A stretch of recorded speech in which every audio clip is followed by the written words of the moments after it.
Hey, what's up, guys? Coach Mac, Play Fast Football. Remember to hit the subscribe button on the YouTube channel if you want to become a subscriber to our YouTube channel. Also, you're going to want to turn on your notifications so that you'll get alerts from us every time we put new content out on our YouTube channel. So if you turn your notifications on, you'll always get those alerts every time we put out new content on the channel.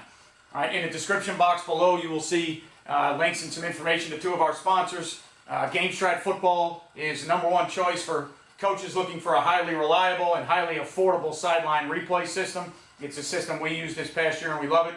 And Just Play Sports Solutions, which provides an interactive learning environment for your team. I used Just Play this past season for some of my diagrams. I didn't use it for everything that I want to use it for in the future with my program, but I use it when I speak at clinics, and I use their playbook software for the upcoming webinar that I have on January 12th at our new site, playfastfootball.org, www.playfastfootball.org. I've got a webinar coming up this Saturday, January 12th, and some of the diagrams that you'll see in that webinar were created in Just Play. All right, guys, it's Monday, National Championship Day. Roll Tide. I've got on my Alabama shirt, so hopefully they can finish the deal tonight. Should be a great game between Alabama and Clemson. You'll see two extremely talented defenses with two very good quarterbacks. You'll see a lot of RPOs tonight. You'll see the ball being thrown down the field. You'll probably get a lot of one-on-one matchups on the outside with receivers and DBs. So it should be a good game. It's definitely going to be a great game to learn.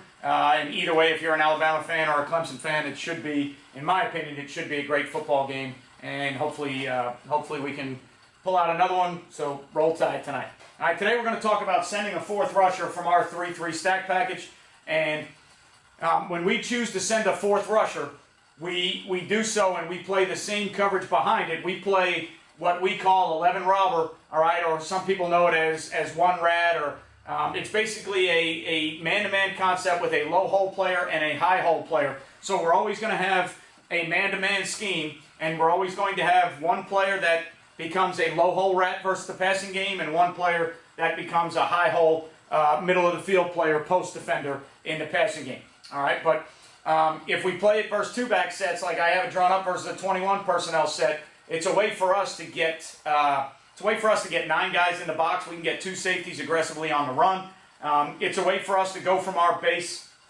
In our 3-3 stack, our base package for us is only rushing 3 and dropping 8. So in order for me to keep things consistent for my players, when we decided to move the front and send a fourth rusher, we decided that we were going to go with this robber coverage behind it, and we were going to tie the robber coverage to the fourth rusher and the slant and angle package sending the fourth rusher, because we knew we could keep it consistent with every time we sent the fourth rusher, we knew that we could play the same coverage behind it. So what that allowed us to do was to not have possibly linebackers that, like the Mike linebacker, if you sent the front and tried to play rip Liz match or cover 3 behind it, depending on which way you're sending the front, he's going to drop. All right, he might drop left, he might drop right, so it changes his drops. If we sent a fourth rusher and decided to play the same split field coverages that we normally play, based on who the rusher is that we were going to add on as the fourth rusher, that would change our split field coverage rules that we employ in our normal defense when we only rush 3 and we drop 8. So in order for me to play our base package of rushing 3 and dropping 8 with split field coverages, all right, and in order for me to add a fourth rusher, I wanted to come up with a way or a coverage that I could use that would be very consistent, so that every time we sent a fourth rusher, there weren't a lot of rule changes. The only thing that really affects us is whichever linebacker is going to add on to the rush, obviously is out of the coverage component. The other linebacker has to understand that he's either in a man-to-man world versus two-back, or if it's one-back, he's going to bracket the one-back with the remaining Mike linebacker, and then whoever doesn't get the man player, or doesn't become the man player, so in other words, the back doesn't release to my side, I'm going to become the low hole cut player, or the low hole rat, or the low hole robber.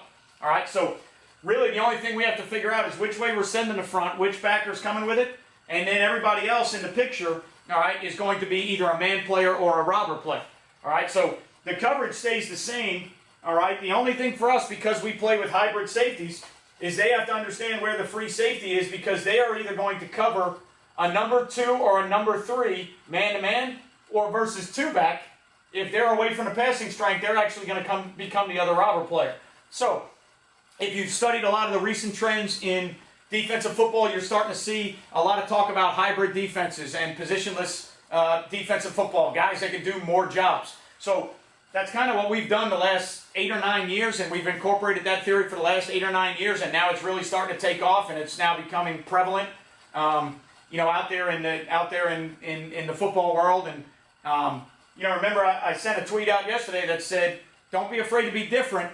Because if you're different and you become effective, all of a sudden people will start calling it revolutionary. So the hybrid system that we've been training our safeties to play as with our 3 safety system, I've been training left and right safeties for the last 8 or 9 years. And when I first started, a lot of people said, you need a strong safety and a weak safety, or you need a strike and a whip. You can't play with a left safety and a right safety. Well, now all of a sudden, 8 years later, a lot of that stuff is becoming more in vogue, and instead of it being, no, you can't do that, now all of a sudden it's being deemed as possibly revolutionary or the newest trend in football. So we always train our guys to be left safeties and right safeties, which means now when we train them to be left safeties and right safeties in this robber scheme, they have to understand that they are either going to be a man player or a robber player. So there is a little bit of multiplicity in the teaching of that. Okay? All right, so what we're going to do is versus this 21 personnel set, to make it real simple, all right?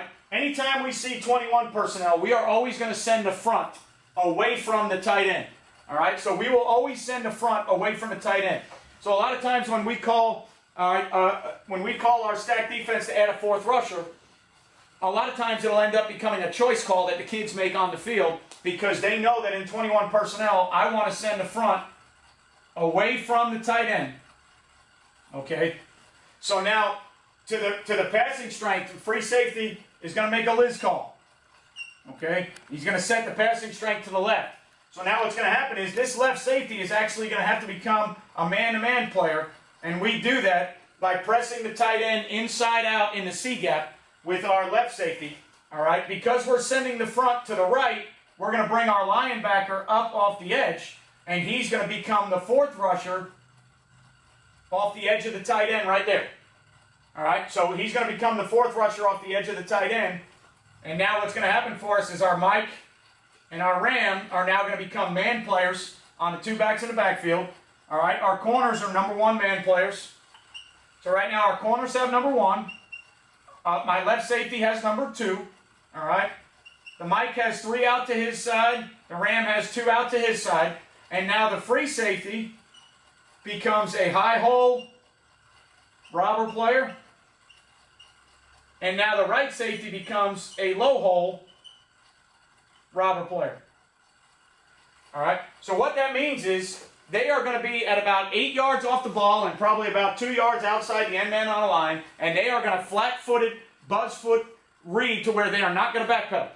All right, they are going to road runner, buzz, flat-foot read, all right, to where if they get any run reads at all, they are going to be able to trigger, okay? And if it's run to their side, they will fit where needed. If it's run away from them, they will become a cutback player depending upon how fast the linebacker on their side is fitting. If that linebacker is fitting over the top real fast, I got to stay behind him as a cutback player. If that linebacker plugs into the line of scrimmage or gets caught up or down blocked and walled off, I might have to go over the top of him and fix that. Second level fixes first level. Third level fixes second level all the time.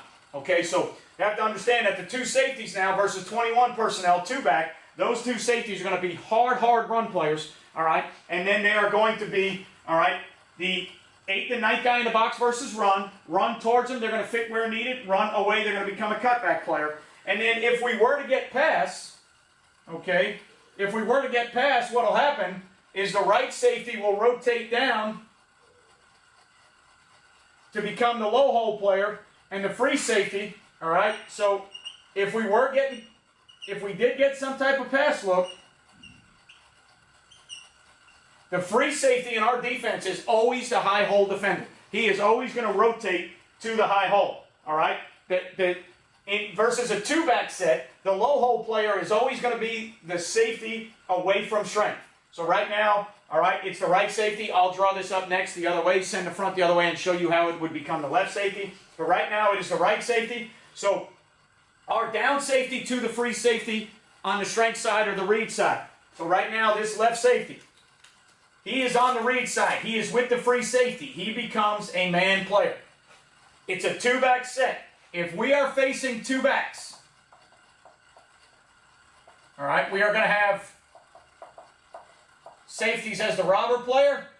Free safety is always the high hole player. That never changes in the defense at all. The only slight adjustment you would have to make is if it was one back, your safeties would become man players, and the low hole robber would become the two remaining backers left that aren't playing the back man-to-man. Okay? So this for us would be a right robber call. All right? So we would send the front to the right, the backer away from the front, the stack backer, which is our lion, away from the right call, would come up off the edge.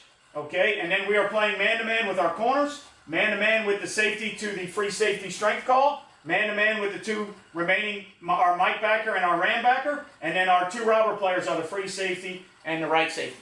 Okay?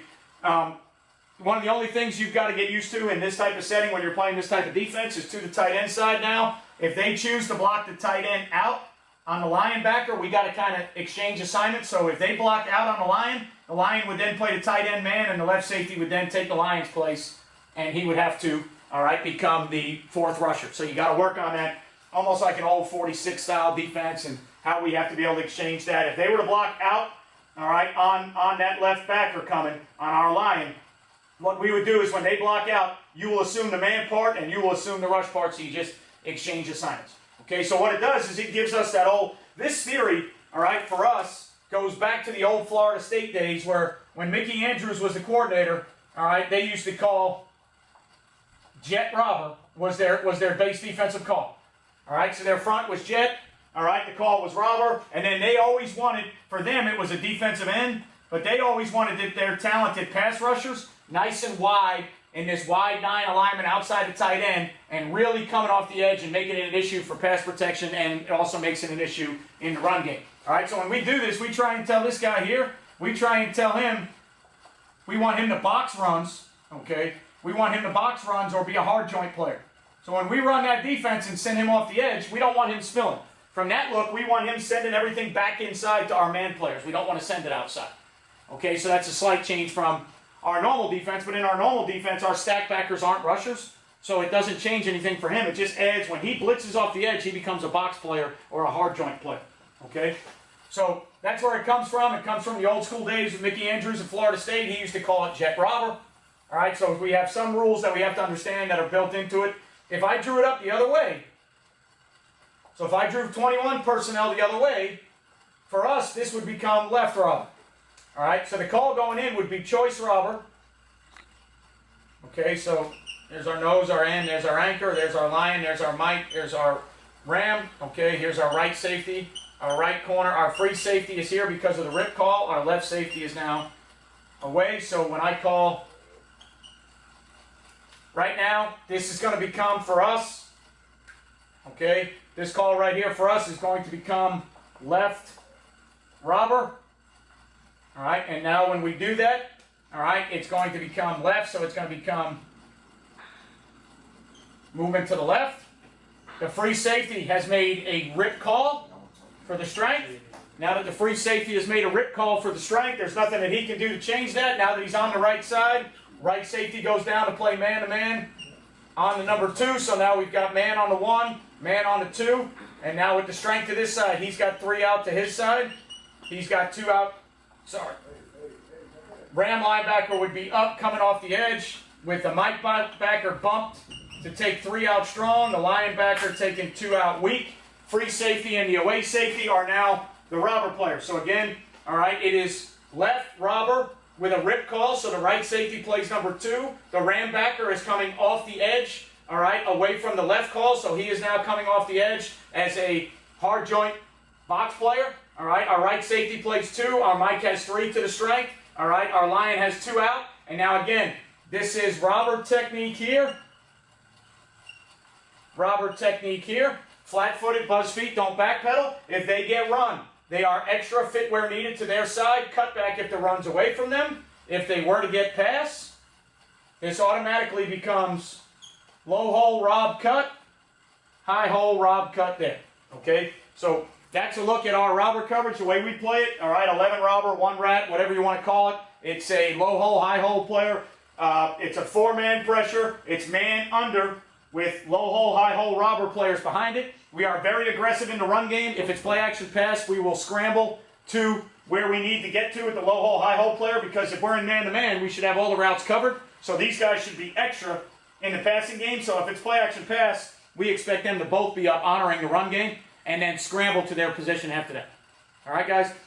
I hope this helps you out understanding how we add a 4th rusher out of our 3-3 stack. When we do, we play robber coverage behind it. We don't add a 4th rusher and play 3 deep. We don't add a 4th rusher and play split field coverage, all right? We try to make it as easy as we can and as easy as possible for our kids. There is some teaching involved with the hybrid left and right safety. There is some teaching involved understanding which stack backer is going to rush.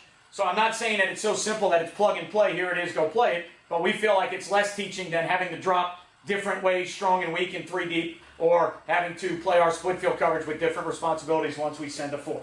All right, I hope that hope that helps you if you are going to send a 4th or looking into 3-3 stack, or you're going to play. You can play this robber coverage out of 4-man fronts. You've already got your 4 rushers that are going, so you just got to figure out the robber coverage rules behind it. All right, and remember, guys, as always, you won't play well until you play fast. I'll catch you guys next time.